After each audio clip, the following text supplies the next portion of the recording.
इसका भी नाम सामने आ रहा है और किसी ने भी, भले वो हमारी पार्टी का कोई सदस्य हो, गठबंधन का कोई हो, बिहार में हम लोग सरकार का हिस्सा नहीं है। हम लोग के पास वो संख्या नहीं है कि हम लोग सरकार का हिस्सा आने वाले लोगों के लिए, खास तौर पर पासवान समाज के लोगों की भी इस दौरान चुन चुनकर हत्याएं की गई हैं।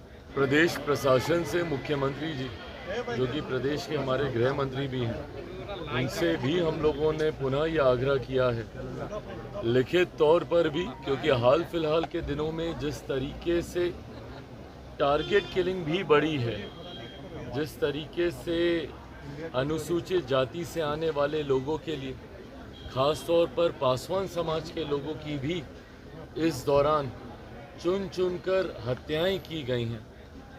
उसके अलावा भी शहरी इलाकों में भी जिस तरीके से घटनाएं यहाँ पर एकदम से बढ़ी हैं, ये यकीनन सरकार के लिए चिंता का विषय है। मुख्यमंत्री जी से भी ये आग्रह हम लोगों ने पुनः किया है कि इस बात को नियंत्रित करने की ज़रूरत है।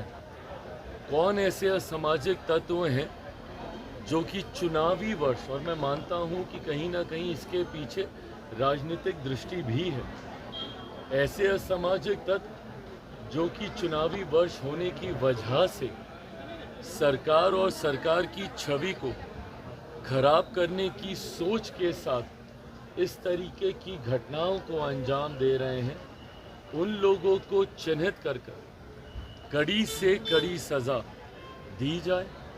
हम लोगों ने भी स्थानीय प्रशासन, अलग अलग ज़िलों में जहाँ जहाँ पर भी इस तरीके की घटनाएं हो रही हैं, वहाँ पर एसपी हो, स्थानीय प्रशासन के लोग हो, उनसे बात कर तुरंत ऐसे लोगों को चिन्हित कर कड़ी कार्रवाई करने का हम लोगों ने भी बात किया है। उम्मीद करते हैं मुख्यमंत्री भी इस बात को लेकर गंभीर हैं, चिंतित हैं, जिस तरीके से ये घटनाएं बढ़ी हैं। उम्मीद हम लोग ज़रूर करते हैं कि भविष्य में कम से कम ये घटनाएं नियंत्रित होंगी। चिराग जी, आपने कहा कि राजनीतिक एंगल है, उमर पासवान मामले में तो आपके पार्टी का नेता का नाम आरजेडी भी लगातार ले रही है, कार्रवाई भी हुई है, तो राजनीतिक मतलब क्या है इसका? भाई, जिसका भी नाम सामने आ रहा है और किसी ने भी, भले वो हमारी पार्टी का कोई सदस्य हो, गठबंधन का कोई हो, या कोई भी व्यक्ति असामाजिक सोच रखने वाला जो ऐसी घटनाओं को अंजाम दे रहा है, उसको कड़ी से कड़ी सज़ा मिलनी चाहिए। किसी का भी संरक्षण किसी अपराधी के प्रति नहीं होगा। हम लोगों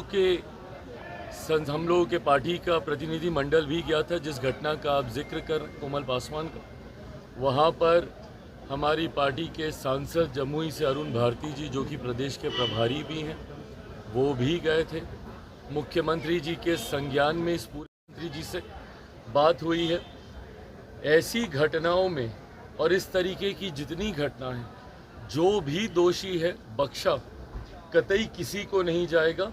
कड़ी से कड़ी सज़ा सबको होगी, बट हाँ, भविष्य में ऐसी घटना ना हो, इसको लेकर भी हम सब लोग चिंतित हैं, उसको लेकर भी हम लोग प्रयास कर रहे हैं। मुख्यमंत्री को नॉन सीरियस मुख्यमंत्री बताया जा रहा है। कहा जा रहा है कि मुख्यमंत्री अब सीरियस नहीं है, राष्ट्रगान पे हरकतें करते हैं और देशद्रोह का उन पे केस होना चाहिए। नॉन सीरियस मुख्यमंत्री, अपराधी घटनाएं हो रहे हैं और कुछ बोलते नहीं है। बिहार दिवस में 4 मिनट। देखिए, मुख्यमंत्री को इस तरीके से व्यक्तिगत तौर पर उनके ऊपर आरोप लगाना, उनके बारे में बोलना, मैं नहीं मानता कि राजनीतिक दृष्टि में ये सही है।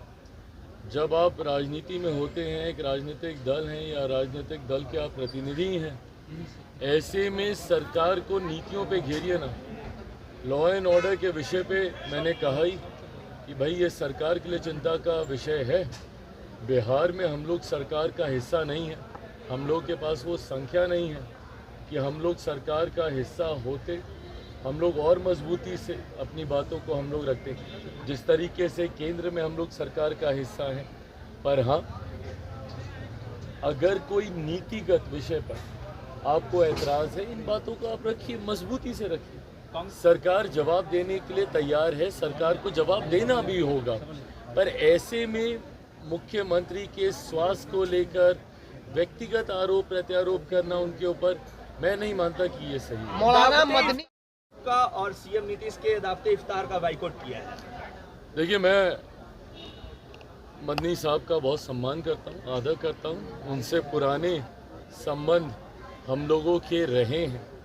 ऐसे में मैं जानता हूँ कि उनकी अपनी चिंताएं हैं, जिसको लेकर उन्होंने इस तरीके का फैसला लिया है। बहरहाल मैं बस उनसे इतना कहूँगा कि जिनको उन्होंने मुसलमान समाज का संभवतः ठेकेदार बनना सही समझा है, क्या वो लोग उनके हितों का संरक्षण कर पा रहे हैं? आप भले हमारे इफ्तार में मुस्लिम संगठनों को आप कहें कि भाई ना जाएं, मुख्यमंत्री जी के इफ्तार में आप कहें कि वो ना जाएं, चंद्रबाबू नायडू जी के इफ्तार में उनको कहें कि वो ना जाएं, पर जो लोग राजद के इफ्तार में जा रहे हैं, बताएं कि इन लोगों ने क्या किया है मुसलमानों के लिए। इन लोगों से भी तो सवाल जवाब किए जाने चाहिए ना, जो अपने आप को सो कॉल्ड मुसलमानों का ठेकेदार समझते हैं, उनके हितों के संरक्षण करने वाला समझते हैं। पूछा तो इनसे भी जाना चाहिए कि लंबे समय से सत्ता का हिस्सा ये लोग रहे, क्या मुसलमानों की स्थिति में सुधार आ गया? लंबे समय से राजद जैसी पार्टियां, सपा जैसी पार्टियां जो अपने अपने राज्यों में सत्ता में रहीं, क्या किया इन लोगों ने मुसलमानों के लिए? अगर मैं अपनी बात करूं, मेरे नेता, मेरे पिता आदरणीय रामविलास पासवान जी ने तो अपनी पार्टी तक को समाप्त कर दिया था, मुसलमान को मुख्यमंत्री बनाने की सोच को सामने रखने को लेकर। क्या किया था उस वक्त राजद जैसी पार्टियों ने? बहरहाल मैं मदनी साहब का आदर करता हूं और उन्होंने ये कहा है मेरे सराखों पर उनको भी कम से कम इन बातों को देखना चाहिए कि जिन लोगों को आप अपना हितैषी समझते हैं, मौका आने पर वो क्या करते हैं आपके लिए और आपके समाज के लिए। चिराग, आप एक्टर भी रहे हैं। सुशांत सिंह, सीबीआई ने मैटर को डिस्क्लोज कर दिया गया है पूरी तरीके से। आपको सीबीआई के द्वारा क्लोजर रिपोर्ट सबमिट कर दी गई है और जिसमें अंतोगत्वा सुसाइड ही बताया गया है। बहरहाल ये जांच प्रक्रिया का हिस्सा रहा है। तथ्यों के आधार पर सीबीआई के द्वारा संभवतः ये क्लोजर रिपोर्ट सबमिट की गई है। जिस वक्त ये घटना घटी थी उस वक्त भी मैंने कहा था कि अगर समय बीतता है और जल्द कार्रवाई नहीं होती, संभवतः तथ्यों के साथ छेड़खानी की जाती है, उनको मिटाने का, उनको बदलने का प्रयास किया जाता है।